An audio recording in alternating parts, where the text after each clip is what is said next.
దేవాలయంలో తొక్కిసలాట జరిగి 9 మంది చనిపోయి ఒక 20 మంది పైగా గాయపడితే ఏం చేస్తారా అంటే మా నాన్న వచ్చాక ఆలోచిస్తామని లోకేష్ గారు చెప్తాడు. లండన్ నుంచి మా నాన్నగారు వచ్చాక అప్పుడు ఈ టెంపుల్స్ నిర్వహణకి ఏం చేయాలో ఆలోచిస్తూ ఉంటాడు ఆయన.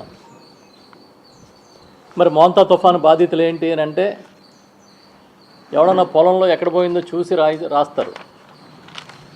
కానీ ఈ లేటెస్ట్ ఏంటంటే నా పొలం పోయింది, నా పొలంలో పంట పోయిందని రైతులే పేపర్లన్నీ పట్టుకెళ్ళి ఆ రైతు భరోసా కేంద్రంలోనూ సచివాలయంలో ఇవ్వాలంట. సాయంత్రంలోగా ఇవ్వకపోతే ఇంక నమోదు చేసుకోరంట. ఒకవేళ ఇప్పుడు నమోదు చేసుకుంటే ధాన్యం కొనరంట. ఇలాంటి కొత్త విచిత్రమైన నిబంధనలు. పోనీ లండన్ నుంచి వచ్చాక ఏమన్నా ఆలోచిస్తారేమో అంటే అది లేదు. లండన్ బాబు గారు వచ్చి డేటా ఆధారిత పరిపాలన గురించి మాట్లాడారంట నిన్న.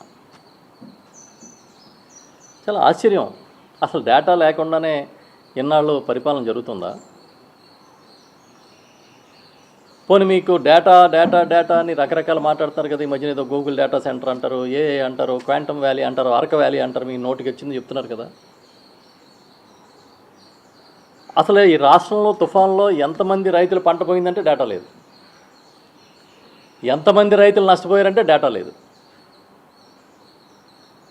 ఎన్ని రోడ్లు పాడైపోయినాయంటే డేటా లేదు. అసలు మీరు వచ్చినప్పటి నుంచి 16 నెలల్లో మహిళల మీద ఎన్ని అత్యాచారాలు జరిగినాయి అంటే డేటా లేదు.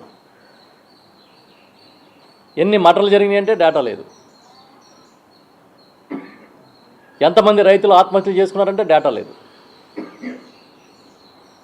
ఈ కొత్తగా ఒక పదం పట్టుకుంటాడో దాన్ని మార్కెటింగ్ చేస్తూ ఉంటారు. ఇప్పుడు ఏంటి? డేటా ఆధారిత గవర్నెన్స్ అంట. ఒక విషయం మాత్రం ఈ సందర్భంగా నేను చెప్తున్నా. స్థానిక స్వపరిపాలన, ప్రజల వద్దకు పాలన, ఇలాంటి ఒక విజన్కి, ఒక కళకి నిజమైన రూపం ఇచ్చింది ఎవరన్నా ఉంటే జగన్మోహన్ రెడ్డి గారు ముఖ్యమంత్రిగా ఉన్నప్పుడు మాత్రమే. వాళ్ళు చూసా పేపర్లో, నిన్న టీవీలోను, సచివాలయానికి పేరు మారుస్తున్నాము, విజన్ యూనిట్ అని పెడుతున్నాం అని చంద్రబాబు నాయుడు గారు చెప్పినట్టుగా. ఎస్, అది జగన్ విజన్ యూనిట్. ఈ దేశం మొత్తం గుర్తించిన జగన్ విజన్ యూనిట్ అది.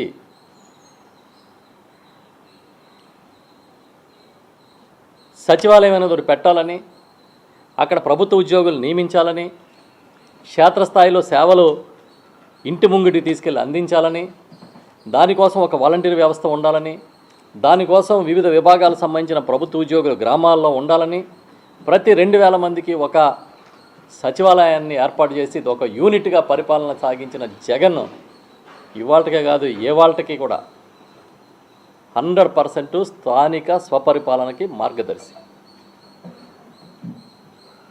మీరు పేరు మార్చొచ్చు.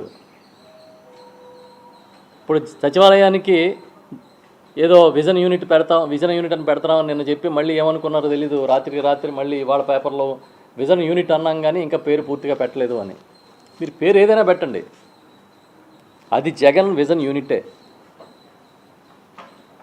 మీరు ఆరోగ్యశ్రీ పేరు మార్చారనుకోండి, ఏమని పిలుస్తారు? పోనీ మీరు ఆర్టీసీకి పేరు మార్చారనుకోండి, ఏమని పిలుస్తారు?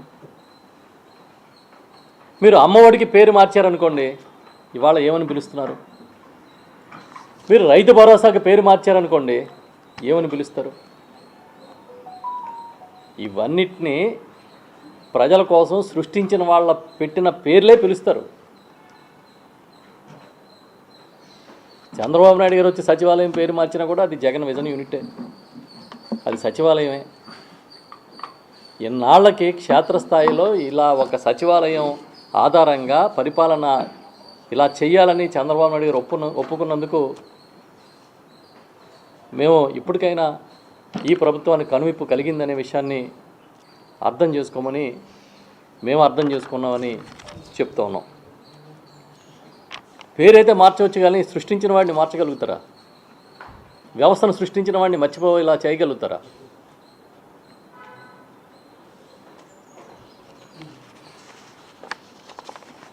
వాళ్ళ పేపర్లో చూస్తే మంత్రుల పనితీరు మెరుగుపడాలి,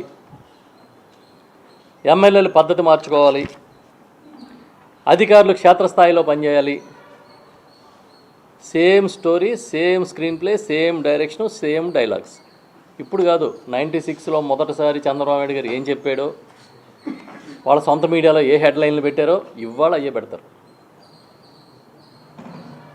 వాళ్ళు ఏమనుకుంటున్నారు తెలుసా? ఆ పార్టీలో క్షేత్రస్థాయి నాయకులు పనితీరు మార్చుకోవాల్సింది పైనున్న పెద్దలు అని.